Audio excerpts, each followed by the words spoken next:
Oh! Il est minuit et demi! C'est pas grave ça, on va faire la vidéo pareil.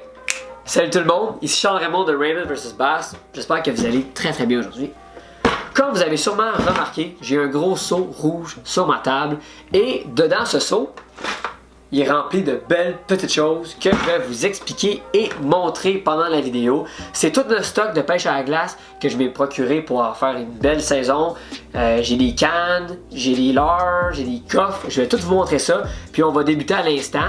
Je ne passerai pas trop de temps sur chaque leurre. S'il y a des choses que vous voulez voir un petit peu plus précisément, envoyez-moi un message, écrivez-moi dans les commentaires. Ça va me faire plaisir de vous répondre. Puis on part à l'instant parce que il y a quand même beaucoup de stock.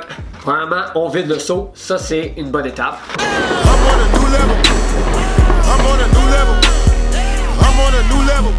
Puis la deuxième étape, je pense que vous le connaissez.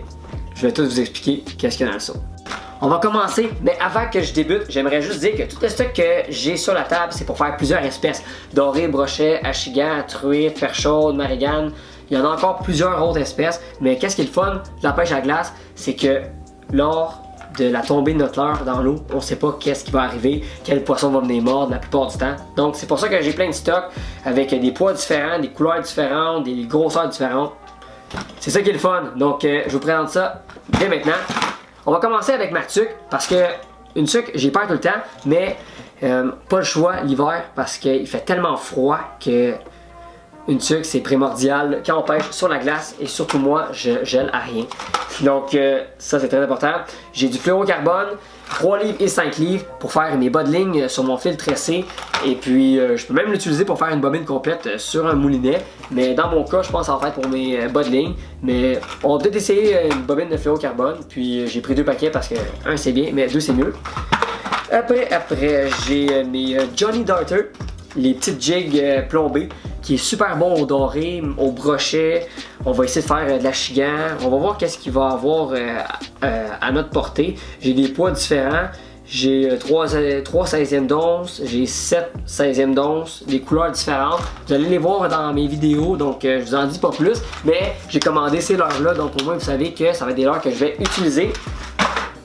J'ai des têtes de jig. J'ai des têtes de jig de toutes les grosseurs parce que brochet, doré, je ne sais pas qu'est-ce que je vais faire comme je vous ai dit. Donc j'ai des têtes de jig de toutes les sortes, tous les poids, 1 quart, 1 huitième, 1 16e, en montant aussi. J'ai plein de paquets. Puis vous allez sûrement me voir utiliser avec certains leurres mes têtes de jig. On va voir. J'en ai pris parce que c'est pas très cher puis c'est toujours bon à avoir des hameçons dans mon coffre. Après ça, j'ai mes Lipless Crankbait. Je sais pas comment on dit ça en français encore, j'ai un blanc. Je pense qu'on dit c'est un poisson trapu, mais c'est un poisson trapu qu'on va utiliser à la verticale à cause que celui-là, il va venir s'attacher sur le dos. Puis on va venir lui donner des bonnes saccades, puis ça fait une bonne action erratique dans l'eau. Beaucoup de vibrations. Puis le brochet et le doré, beaucoup de misère à résister à ce leurre parce qu'avec les belles couleurs que j'ai commandées en plus, ça va être dur de ne pas les faire mordre avec ces leurres-là. J'ai des petits snap jigs, puis en parlant, c'est des snap jigs. Le snap jig, c'est un leurre très récent. Oh, j'ai pas de focus. C'est un leurre très récent de Berkley. C'est vraiment une petite jig avec, comme je vous ai dit un peu plus tôt avec les Johnny Darter, c'est un petit plastique qui va donner une bonne action erratique dans l'eau au leurre, qui va le faire monter et descendre puis faire des petites pirouettes. Bon hameçon très solide, une bonne tête plombée. C'est super utile, il y en a de toutes les grosseurs. 1 quart, 3 16e, 3 huitièmes. Ouais, c'est pas mal ça. Je pense ça. Ouais, c'est pas mal ça comme grosseur. Puis ça va être des hameçons que je vais sûrement utiliser pendant mes pêches, ça c'est garanti. Encore des têtes de jig de tantôt. J'ai les jig head, des mushroom head si vous voulez. Je pense que j'en ai aussi dans mon coffre. Ces petites têtes là sont super bonnes pour même faire de la pêche en été avec des petits leurres. Mais pour ceux-là, encore une fois, ça va être très bon. C'est des toutes petites têtes plombées. Puis je peux mettre un leurre en caoutchouc, je peux mettre une petite imitation de méné. Ça peut être un peu à votre choix. On va voir qu'est-ce qui va marcher pendant mes pêches, mais je vais sûrement m'en servir ça aussi. J'ai des pinces toujours utiles parce que les brochets, les leurres, tout ça, ça me tente pas de perdre un doigt cette année puis de maganer les mains. Donc des pinces toujours très bon à avoir. Puis sont nouvelles, donc ça va être bon. Encore mes petites jigs. J'ai des vibratos. J'ai vu un beau vidéo sur internet de ces cuillères-là. C'est une cuillère qu'on va animer à la verticale encore une fois. Ça a une belle action, des belles couleurs. Puis doré, brochet. On va faire d'autres espèces aussi. Mais j'ai bien hâte de les essayer. J'en ai pris quelques-unes. Puis j'en ai déjà aussi, c'est dans mes coffres. Donc hâte de les essayer. Sinon, qu'est-ce que j'ai? Ah, les flat nose. Le fameux flat nose. Un nouveau leurre de Powerbait Maxent. C'est un leurre qu'on peut même utiliser en drop shot pendant l'été. J'ai pris presque toutes les couleurs parce que je veux vraiment l'essayer sur pêche à la glace. Puis même ça, si j'y passe pas toutes, ben, je vais l'utiliser quand même en été. C'est des leurres avec un profil. On va l'ouvrir. Checkez ça. C'est un beau petit poisson. Un beau petit poisson caoutchouc qui bouge très bien dans l'eau. Donc pêche à la glace pour remplacer le méné vivant avec une belle petite action. On va essayer de faire quelque chose de cool avec ça aussi. Ça devrait être assez bien. Puis j'ai les Ripple Shad. Ouais, Ripple Shad. J'ai entendu qu'à l'hiver, ça peut être bien aussi pour le brochet. J'en ai pris. Puis je pense que je vais m'en servir parce que j'ai toujours aimé pêcher avec ces leurres-là. Ça a un beau profil, c'est populaire depuis des années, ça marche tellement bien. On va l'utiliser. Puis ça, c'était pas mal tout ça que j'avais dans mon bucket. Tous mes leurres étaient là-dedans. Mais j'ai pas fini. J'ai d'autres petites choses que je vais vous présenter. J'ai mes cannes, mon fil, puis quelques coffres. Donc on va finir avec ça.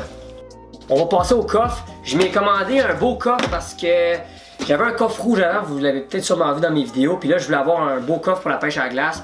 Puis je m'en ai pris plusieurs coffres en plastique à l'intérieur. Donc je vais le bourrer de toutes mes leurres, toutes mes hameçons, tout ça dans les prochains jours pour être prêt. Et mes cannes, ça est vraiment le plus intéressant. J'ai 3 combos différents pour faire des types de pêche avec des leurres différents. J'ai ma canne ici que je vais utiliser pour le brochet. C'est le combo héritage de Berkley. Puis je l'ai mis sur un Relieve fil tressé. J'ai bien hâte de l'essayer avec action médium. Ouais, action médium. Une bonne petite canne. J'ai hâte de l'essayer. Puis je devrais bien m'amuser avec celle-là.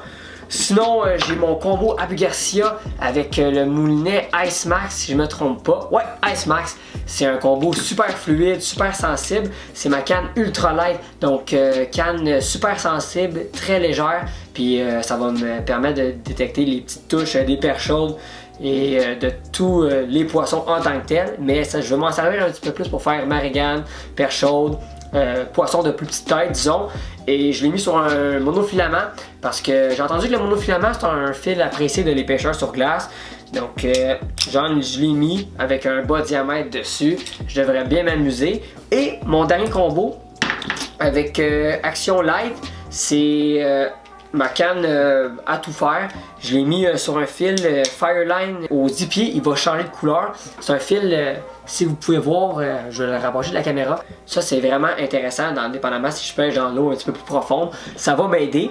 Et pour protéger mes cannes, parce que j'aime ça protéger mon équipement, j'ai un beau case pour mes cannes. Regardez ça comment c'est magique tout ça.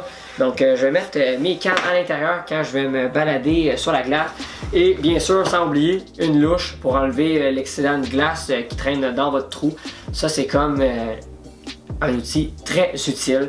Puis ça englobe pas mal tout mon équipement. Là. Ici, j'ai mon seau, j'ai mon coffre, mes cannes, ma louche. Je devrais avoir du fun. Puis on se voit bientôt sur la glace. Je vais commencer les vidéos le plus rapidement. J'ai hâte.